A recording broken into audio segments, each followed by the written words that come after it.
Voice of school association के राष्ट्रीय अध्यक्ष डॉक्टर राहुल राज ने एक बार फिर पापा संस्था का नाम लिए बिना यह आरोप लगाया कि एक सामाजिक संगठन अपना स्वार्थ सिद्ध करने और अपने आप को चमकाने के लिए स्कूल प्रबंधकों के खिलाफ भ्रम फैलाया है। प्रेस वार्ता में डॉक्टर राहुल राज ने तमाम आरोप लगाते हुए कहा कि स्कूल प्रबंधकों पर नियम लागू करना, उन्हें किस तरह संचालित करना है, यह शासन प्रशासन का काम है।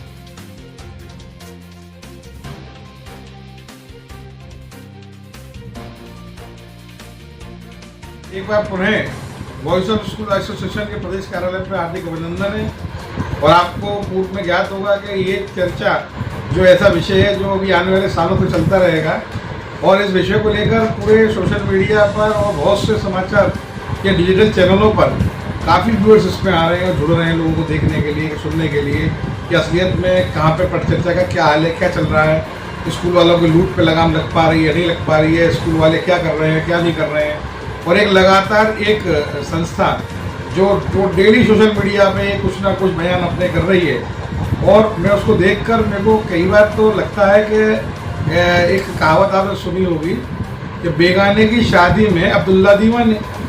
ना तुम्हारे बच्चे पढ़ रहे, ना तुम्हारे पड़ोसी के बच्चे पढ़ रहे, ना तुम्हारे मिलने वालों के बच्चे उसमें पढ़ रहे, तुम केवल अपनी वाहवाही लूटने के लिए और अपने आप को प्रदर्शित करने के लिए सब अभिभावकों के अंदर भ्रम लगातार फैलाए जा रहे हो। कभी कुछ कहते हो कि स्कूलों पे हमने अंकुश लगा दिया, कभी ये कहते हो फीस वृद्धि करके दिखाएं कि 7.5 वृद्धि से ज़्यादा नहीं कर सकते, ये नियमावली है, ये नियमावली है। मैं एक बात आपसे पूछना चाहता हूँ, आपने राइट टू एजुकेशन एक्ट को समझा, बहुत अच्छी बात है, देश ने स्वीकारा, बहुत अच्छी बात है। जब निजी स्कूलों ने किसी भी प्रकार की कोई भी सरकारी भूमि पर न छूट पर अपने विद्यालय बनाए हैं, वो राइट टू एजुकेशन एक्ट में आए, तो सरकार का आवेदन था, मतलब सरकार ने आदेश दिया था, जीओ में आया, हमने उसको अपनाया, सब कुछ स्वीकृत किया। क्या कभी आपने आरटीएफ के बारे में सोचा, राइट टू फूड एक्ट, जो भूखे बच्चे, प्यासे बच्चे मर रहे हैं, गरीब जनता मर रही है, कभी आपने इसके मुद्दे को उठाया कि आरटीएफ पर हम लड़ाई लड़ें, सरकार के सामने बात रखें? आप केवल मलाई खाने के उद्देश्य से इस युद्ध को आगे के लिए बढ़ा रहे हैं। केवल आपका तरीका ये है कि केवल पेरेंट्स को हम भ्रमित करें। मैंने अपने पिछले वीडियो में जो प्रेस वार्ता रखी थी उसमें बरसाती मेंढक कहा था, वो उन लोगों को कहा था जो विद्यालयों में एडमिशन की दलाली के समय जैसे ही अप्रैल आता है वो इकट्ठे हो जाते हैं और टटर करते हैं। आपने उसको भले मानुस अभिभावकों के नाम कैसे जोड़ दिया? आप राजनीति करना चाहते हैं, आप ये चाहते हैं कि किसी तरह प्रदेश और देश के अभिभावक को भ्रमित किया जाए जिससे देश की शिक्षा व्यवस्था खराब हो जाए। देश में 25% निजी विद्यालय हैं लेकिन 70% आबादी को शिक्षा दे रहे हैं। आप उस आधार को छोड़ना चाहते हैं, 70% बच्चों की शिक्षा खराब करना चाहते हैं। रही बात किताबों की, किताबों का मुद्दा संज्ञान में हम लोग स्कूल की राष्ट्रीय स्तरीय बैठक करने जा रहे हैं बहुत जल्दी आगरा में, जिसमें हम लोग इस मुद्दे चर्चा करेंगे। कोई भी स्कूल वाला नहीं चाहता कि अभिभावक परेशान हो, लेकिन गुणवत्ता की जो लड़ाई आज स्कूलों में रिजल्ट का कंपटीशन है। किसी स्कूल में 10th में अगर किसी बच्चे के 100% नंबर आते हैं तो उसके संख्या कितनी जाती है, कितने बच्चों के आए। हर विद्यालय अपने बच्चों को आगे बढ़ाने के लिए एक से एक अच्छी किताब डाला के बच्चों को लगाना चाह रहा है और आप कह रहे हैं लूट रहे हैं। हम तो किताब बिल्कुल नहीं लगाए, एनसीईआरटी लगा दें। आप बताइए कि स्कूल वाले एडमिशनों के लिए तो होर्डिंग लगा रहे हैं। आपका जो कहना है वो एक मत में सही है, जहाँ पर जो एक विशेष समूह के विद्यालय हैं, जो मिशनरी स्कूलों की बात आपने उठाई थी, उसको मैं जायज इसलिए मानता हूं कि वो किसी को भी फीस में छूट नहीं देते हैं या किसी प्रकार का सहयोग नहीं करते हैं जो उनको व्यवस्था करना चाहिए। वित्तहीन स्कूल जितने हैं तो छूट के देते हैं, तो बेचारे छूट दे के बैठे हुए हैं, कहते हैं कि हमें एडमिशन ले आओ, भाग रहे हैं बेचारे, बोर्डिंग लगा रहे हैं। आप देखो सड़कों में कितने होर्डिंग लगाए हुए वित्तहीन स्कूलों ने, लाइट वाले भी बोर्ड लगा रहे हैं, कहते इसको आकर्षित होकर बच्चा पढ़ने आए। तो ये तो वित्तहीनों की स्थिति है। आप 1% स्कूलों को देख रहे हो जो आपको चमक धमक दिख रही है, उसके नीचे लेयर पे आके आप देखो मैनेजर कितना संघर्ष कर रहा है, तनख्वाह तक नहीं निकाल पा रहा है स्कूलों की। आप बात करते हो लूट की, अरे ऐसा कौन सा व्यापार है जिसमें इतनी शालीनता से पढ़ाई के अलावा और कोई कार्य है? कहाँ पे लूट दिख रही है आपको? आप बैलेंस शीट की बात करते हो, बैलेंस शीट आप चेक कराओ ना, आप बंद कराओ सारे स्कूल, पूरे भारत के स्कूल बंद कराइए आप बिल्कुल। और इसके बजाय बंद कराने में इतनी एनर्जी लगाओ, इससे अच्छा सबसे अच्छा तरीका बता रहा हूँ, सरकारी स्कूलों को उत्थान में अपनी एनर्जी लगाओ। अगर सरकारी स्कूल अच्छे हो गए, उत्थान में आ गए, तो ये जो आपके नारेबाजी समस्या और आपका डेली का आंदोलन और पूरे भारत में सोशल मीडिया पे जो आप एक दूसरे देख के सब रंग बदल रहे हैं, जो हर जिले में एक एक मेढक पैदा हो गए हैं, वो एक को देख के रंग बदल रहे हैं। उन्हें कुछ नहीं पता कि क्या है क्या नहीं है, उनको बस ये है कि हाँ बात करनी है। अभी एक पूर्व में हमने बैठक रखी थी यूथ हॉस्टल में, उसमें विशेष लोगों का समूह आया विरोध करने के लिए।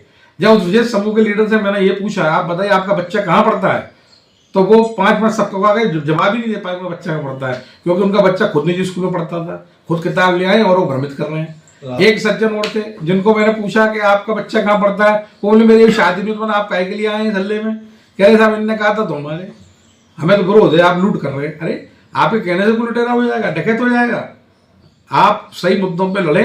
अगर वास्तविकता शिक्षा में सुधार चाहते हैं तो सरकारी स्कूलों के उत्थान में लगे, उनमें सहयोग दें। कोविड काल में आपने कितने स्कूलों को समर्थन दिया या खुद जानते होंगे, किसी स्कूल की क्या स्थिति आप पूछने गए कभी उनसे? नहीं पूछने गए, क्योंकि आप तो केवल मलाई चाहते हैं, क्योंकि बेगाने की शादी में अब्दुल्ला दीवाना। राहुल जी, आप लगातार इस बात को कह रहे हैं कि कोई संस्था इस तरह का विरोध कर रही है, भ्रम फैला रही है, क्या इस लड़ाई का कोई समाधान है? कैसे होगा समाधान? क्योंकि आप लग रहा है कि आप उन्हें सफाई दे रहे हैं, वो आप लोगों पर आरोप लगा रहे हैं, तो इस लड़ाई का क्या समाधान है? इसका समाधान केवल एक है, सरकार के पास मंथन के लिए कमेटी गठित हो, जिसमें आगामी वर्षों में क्या नीतियां रही जाए, उसमें सारे विद्यालय प्रबंधक रहेंगे और स्कूलों को कैटेगराइज वाइज किया जाए। आप जो कहते हैं फीस बहुत ज्यादा, हाँ है, 1% स्कूल ऐसे हैं जिनकी फीस 1.5-2 लाख रुपए तक है, लेकिन उसमें पेरेंट्स अभी स्वेच्छा से जा रहा है, किसी कहने पे नहीं जा रहा। आपको व्यक्तिहीन स्कूल हर ग्रेड का मिल रहा है, जिसमें 300 रुपये फीस भी है, 500 भी है, 600 भी है, 700 भी, 800 भी, 1000, 2000, 5000, 10,000, 1 लाख, 1.25 लाख, 1.5 लाख। अब ये अभिभावक चयन करता है कि मुझे किस स्कूल में पढ़ाना है, क्या है, अपने धैर्य से चयन करता है, जबकि एक तरफ मुफ्त शिक्षा भी है। तो आप इस मुद्दे को भी तो उठाइए ना कि अभिभावक अपनी स्वीकृति जा। अच्छा, मेरे को एक मुद्दे की बात और मैं बता दूं, जितने भी आपने शिकायतें करी हैं, आप उनमें स्कूल वाइज एक सूची बना के जिला अधिकारी कार्यालय जमा कराइए कि भाई इस स्कूल के इतने पेरेंट्स परेशान हैं इस मुद्दे को लेके, ठीक है ना, क्योंकि पेरेंट्स की समस्या है तो पेरेंट्स ने आपसे कहा होगा ना, उनकी सूची आप डीएम साहब के जमा करा दीजिए। और डीएम साहब अगर हमें बुलाएंगे संगठन की तरफ से, हम भी जाएंगे, हम उन विद्यालय प्रबंधकों को बुलाएंगे, उनकी समस्या का निदान कराने की कोशिश करेंगे। ये जिम्मेदारी वो सर लेती है। चीज वायरल हो रही है कि प्राइवेट स्कूल अभिभावक को लूट रहे हैं शिक्षा के नाम पर। क्या नहीं लगता कि देश में शिक्षा का राष्ट्रीयकरण हो जाना चाहिए? भूसा ये चाहती है, नहीं चाहती? भूसा हर उस चीज़ के साथ है जिसमें अभिभावकों का भला हो, और हमारे अभिभावक इतने भोले वाले हैं, जिस तरीके से लोग आप नई संस्था से लोग आ रहे हैं और उन्हें भ्रमित कर रहे हैं, स्कूलों के खिलाफ एक नया एजेंडा फैला रहे हैं, वो गलत कर रहे हैं। ठीक है, अब उन्हीं लोगों के बारे में मैं आपको बताऊं, उन्हीं मैं सबूतों के साथ बोलता हूं, मैं ऐसे ही मीडिया में ऐसे नहीं बोलता। वही लोग उन अभिभावकों को किसी में दाखिला दिलाने के लिए, किसी विशेष स्कूलों में दाखिला दिलाने के लिए उनसे भारी बहुमत वसूली भी कर रहे हैं। मैं किसी विषय का नाम नहीं लूंगा, पर ये है, और आने वाले समय में ये मैं खोलूंगा भी।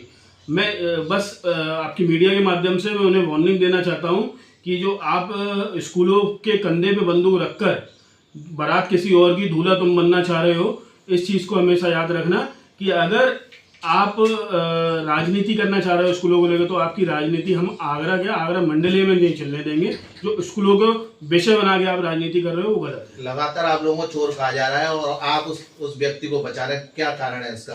क्या आप वास्तव में गलत हैं या वो सही है? नहीं, हम किसी व्यक्ति को नहीं बचा रहे हैं, पर हम ये अपनी सफाई दे रहे हैं। देखिए, सब स्कूल, मैंने पहले भी मीडिया के माध्यम से बोला है, सब स्कूल सामान्य नहीं है। जैसे अभी राहुल राज जी ने, हमारे बड़े भाई, उनने बोला कि आपसे कि हर स्कूलों की फीस है, 300 रुपये वाले स्कूल की भी फीस है, 400 रुपये, 500, 1000, 1500 और 50,000। ठीक है, और अभिभावकों को पहले से सूची दी जाती है हाथों में कि इस तरीके से किताबों की रेट है, इस तरीके से महीने की फीस है, सब है। अभिभावक अगर चाहता है तभी वो उस स्कूल में दाखिला कराता है, अन्यथा कोई स्कूल, प्राइवेट स्कूल उनको पकड़ता नहीं है कि आप जबरदस्ती हमारे स्कूल में कराइए। ठीक है, धन्यवाद। आ रहे आप लोगों के 2-3 क्वेश्चन हैं, बिंदुवार में उस पर बात करूंगा। संक्षेप में बात कर दीजिए, 2-3 पर नहीं। क्या चाह रहे हैं और क्या होना चाहिए, इतना बता दीजिए। आपका सवाल था कि जो विवाद है इसका सॉल्यूशन क्या है। मेरे हिसाब से विवाद है नहीं, और इसका सॉल्यूशन केवल समय है। क्योंकि जो लोग विवाद कर रहे हैं वो विवाद नहीं, वो बरसाती मेढक हैं, सीजनल एलिमेंट हैं। सीजन आता है तो वो केवल अपनी दलाली सेट करने के लिए इस तरह के क्वेश्चन उठाते हैं। और सीधी बात यह है कि बस स्टैंड पर खड़े होके रेल में ट्रेवल करना चाहते हैं।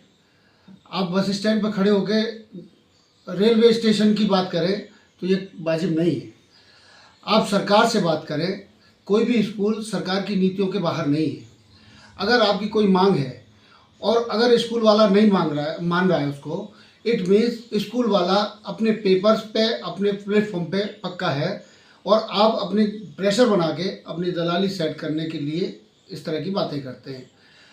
अगर आपको पता है कि स्कूल वाले ज़्यादा फीस ले रहे हैं तो ये मानक सरकार बनाती है, ये काम सरकार का है, किसी एक व्यक्ति का नहीं है। और एक व्यक्ति के हिसाब से सरकार की नीति नहीं बनती है, सरकार की नीतियों से हम लोग चलते हैं। पूरे प्रदेश में इस तरह का अभियान चलाया जाएगा और इतने जो जो जो जो एलिमेंट्स हैं ये असामाजिक तत्व मैं तो कहूँगा, क्योंकि इनकी धारणा कुछ अलग है और बातें कुछ अलग हैं, इनकी मंशा कुछ अलग है और कर्तव्य इनके कुछ अलग है। अगर इनकी मांग है वो सरकार से मांगे और सरकार से कहें कि स्कूल वालों पे अंकुश लगाइए या स्कूल वालों की इस तरह की नीति बनाइए, जो नीति सरकार ने बनाई है उस नीतियों पे स्कूल काम कर रहे हैं। अगर आपको ऐसा लगता है कि स्कूल पैसा ज़्यादा लेता है और सुविधा नहीं देता है, तो हर स्कूल का एक मेमोरेंडम है, घोषणा पत्र है और एडमिशन के टाइम पे वो सब अभिभावकों को दिया जाता है। किसी भी अभिभावक को किसी स्कूल वाले ने बाध्य नहीं किया कि आप हमारे ही स्कूल में पढ़ाइए, दूसरे में नहीं जा सकते। ये उनकी स्वेच्छा के ऊपर होता है। तो आप बरगलाने के काम कर रहे हैं, आप भ्रमित काम करने का काम कर रहे हैं, बच्चों के भविष्य को खराब करने का काम कर रहे हैं। क्योंकि अगर हम इन लोगों की बातों में फंस जाएं तो हम स्कूल पे ध्यान नहीं दे पाएंगे, स्कूल में बच्चों की पढ़ाई पे ध्यान नहीं दे पाएंगे, मैनेजमेंट पे ध्यान नहीं दे पाएंगे। तो ये असामाजिक तत्व है। तो इस तरह की बातें हमेशा वो लोग जो दिखाते ये है कि हमारी संस्था चैरिटेबल है, लेकिन होती वो नहीं है। वो अपने धंधे के लिए इस तरह के प्रश्न समय समय पर लेते रहते हैं और अपना उल्लू सीधा करके निकल जाते हैं। तो ये केवल समय की बात है। अभी ये 2 महीने और निकल जाएंगे, इसमें से कोई दिखेगा नहीं आपको। धन्यवाद।